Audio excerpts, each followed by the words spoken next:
Baik, bismillahirrahmanirrahim. Assalamualaikum warahmatullahi wabarakatuh.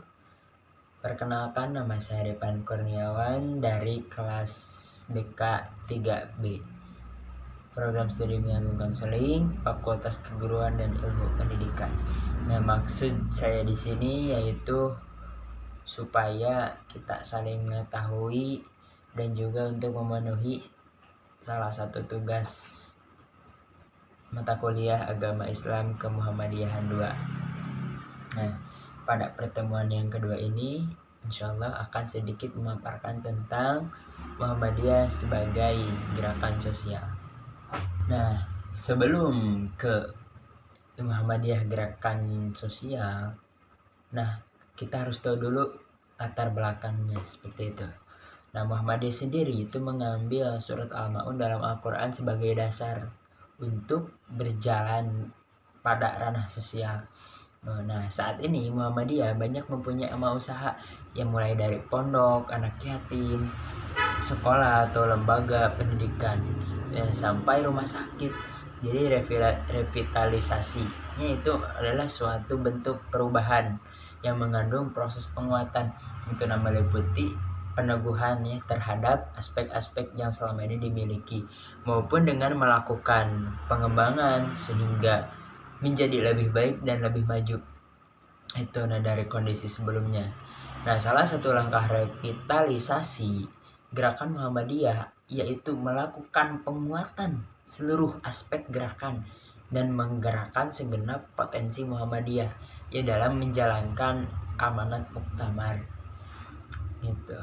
Nah, tujuan dakwah Muhammadiyah adalah meningkatkan suatu kualitas hidup manusia.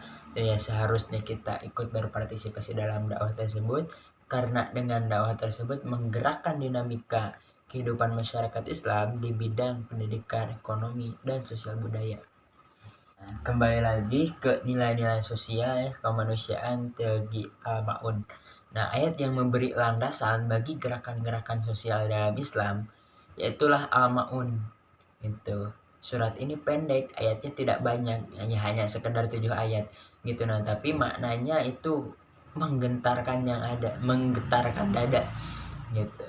Nah, tidak sekedar menjadi bacaan dalam sholat fardu, melainkan juga memberikan inspirasi untuk melahirkan sebuah kendaraan kolektif, kesadaran atas realitas sosial gitu yang ketimpang. Al-Ma'un dibuka dengan sebuah pertanyaan, yang lebih tepatnya itu sindiran lah. Itu, tahukah engkau dengan para pendusta agama? Frase yang digunakan oleh Al-Quran terasa sangat menohok pendusta agama. Kita tentu penasaran, siapakah mereka yang dihardik oleh Al-Quran dengan ungkapan pendusta agama itu? Nah, ayat kedua dan ketiga memberikan penjelasan. Pertama, orang yang menghardik anak yatim.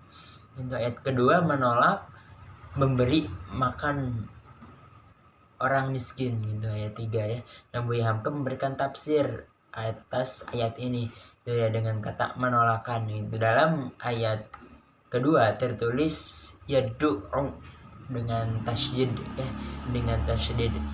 Nah, artinya yang asal ia menolak. Kata tersebut ditafsirkan orang-orang lain dengan menghardik atau sejenisnya. Tetapi kata Hamka yang lebih tepatnya adalah menolakan. Itu menolakan, kata menolak itu bermakna membayangkan kebencian gitu yang sangat kebencian yang sangat. Artinya jika seseorang merasa benci dengan anak yatim karena keyatimannya, itu berarti ia mendustakan agama. Itu sebabnya ialah rasa sombong, punya rasa sombong dan rasa bahil menurut Hamka. Membenci anak yatim berarti membenci agama itu, atau membenci keberasalan Nabi Muhammad. Sebab Nabi adalah anak yatim yang dipinggirkan oleh keluarganya, itu hidup dengan mengembala, berkutat dengan sosial, berkutat dengan kemiskinan di masa kecilnya. Gitu Islam adalah agama yang sangat menghargai kesetaraan, egalitarisme. Itu Islam menolak stratifikasi sosial ekonomi yang berarti yang meminggirkan orang miskin itu dan anak yatim. Dalam sistem sosial yang bertingkat, anak yatim adalah ya mereka yang malang gitu, tak mampu menggelak dari takdir bahwa kasih sayang yang ia terima akan jauh ya disebabkan oleh ayah dan ibu mereka yang telah ada gitu, yang telah tiada atau tidak memberi porsi perhatian kasih sayang pada kita. Dan menghargai anak yatim adalah refleksi kesombongan diri yang merasa diri lebih baik, dan Allah menolak kesombongan. Oleh sebab itu, yang mereka yang sombong dan bahil, seperti kata Hamka, dengan menghardik anak yatim sebagai simbolisasi patut diucap sebagai pendusta agama. Dan ini menunjukkan pula ya bahwa Islam memiliki visi kemanusiaan. Dan visi kemanusiaan ini ya harus diterjemahkan ke dalam amal nyata atau kehidupan sehari-hari gitu. Nah, dengan memberi makan orang miskin yang memerlukan, mengutamakan sifat individualis, berarti seseorang telah melanggar visi kemanusiaan, ya pendusta agama. Nah, agama bukan hanya bersifat vertikal, ya terkungkung dan terpenjara di masjid. Itu agama ialah kemanusiaan yang membebaskan dan mencerahkan. Itu. Nah, setelah tadi nilai-nilai kemanusiaan, ada juga gerakan peduli pada fakir dan miskin atau yatim piatu. Nah, gerakan peduli pada fakir miskin dan yatim piatu salah satunya adalah berzakat.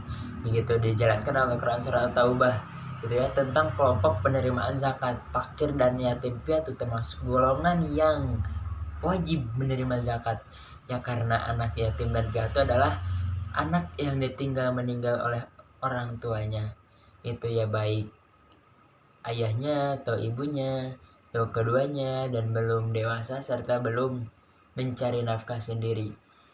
Sedangkan fakir miskin adalah golongan yang tidak mendapati sesuatu yang mencukupi kebutuhan mereka gitu. Ada yang mencontohkan bahwa fakir itu pendapatan sehari-harinya kurang separuh kebutuhannya, ya sedangkan miskin pendapatannya kurang dari kebutuhannya, tetapi pendapatannya di atas 50% kebutuhannya.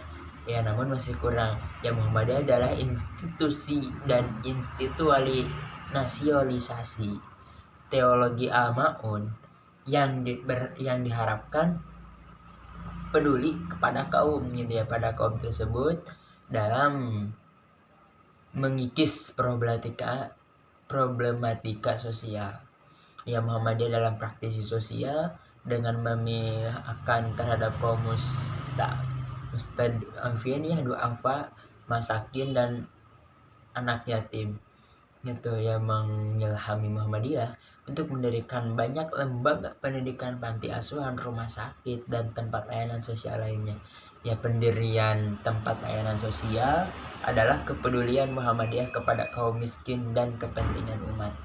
Ya dalam realita keseharian, dalam disaksikan banyak orang kaya Islam khusyuk merata dahi ya di atas sajadah, sementara di sekitarnya banyak tubuh layu, kekurangan gizi, dan digerogoti penyakit. Ya banyak orang rajin beribadah padahal kemiskinan, kebodohan, kelaparan, dan kesulitan mendera saudara-saudaranya. Itu fakta dan realitas. Kemiskinan adalah wajah lain yang harus wajah lain dehumanitasasi. Kemiskinan terjadi akibat kemungkaran sosial dan dosa sosial akut ya. Ya bukan masalah individu tapi masalah bersama yang harus dicari jalan keluarnya. Gitu dalam konteks ini ya Muhammadiyah dapat memainkan peran strategis dengan member sumbangsi nyata terhadap masyarakat. Baik, mungkin itu saja yang bisa saya sampaikan. Mohon maaf apabila ada kesalahan. Terima kasih atas segala perhatiannya. Semoga bermanfaat. Wassalamualaikum warahmatullahi wabarakatuh.